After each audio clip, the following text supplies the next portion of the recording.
ตลาดเซโปนซึ่งได้มีแม่ค้านำเอาหมูน้อยมาวางขายแต่พิเศษแมนมีความหนาหักเพราะใส่กระตาหิวมาขายราคาตัวละ600,000 กีบไปชมภาพพร้อมกันเลย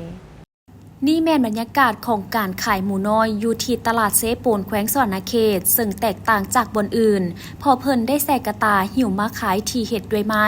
เบิ่งแล้วมีความหนาหักและเป็นตาซื้อหมูน้อยแต่ละโตแม่นเพิ่นขายในราคา600,000 กีบแต่ในเมื่อก่อนแม่นประมาณ300,000 กีบเท่านั้นสาเหตุที่แพงขึ้นก็ย้อนหมูมีน้อยและสภาพเงินเฟ้อหมูหน่อยหมูไข่เห็ดแนวใส่งามๆโกโก้เอาใส่กระเป๋าเสือเมื่อก็ได้ โดยปกติแล้วแม่ค้าจะเหงาสุดเลยมื้อนี้บ่หลายสำหรับผู้ที่ซื้อไปบางคนก็เอาไปเลี้ยงบางคนก็นำไปแก้บะแก้บนและประกอบพิธีแต่งดองต่างๆอยู่ตลาดเซโปนแห่งนี้ในยามที่มีหมูน้อยหลายแม่นจะมีแม่ค้านำมาวางขายจนสุดแคมทางแต่ในยามนี้แม่นบ่คือขึ้นปานใด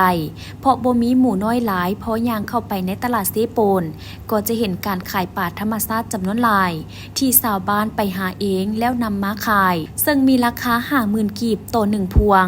ดังนั้นหากท่านใดได้ผ่านไปผ่านมาทางเซโปนก็อย่าลืมแวะตลาดนี้ลองเบิงนอกจากจะเห็นอาหารแบบพื้นบ้านแล้วยังจะเห็นการขายหมูน้อยที่เป็นตาหนาหักอีกด้วย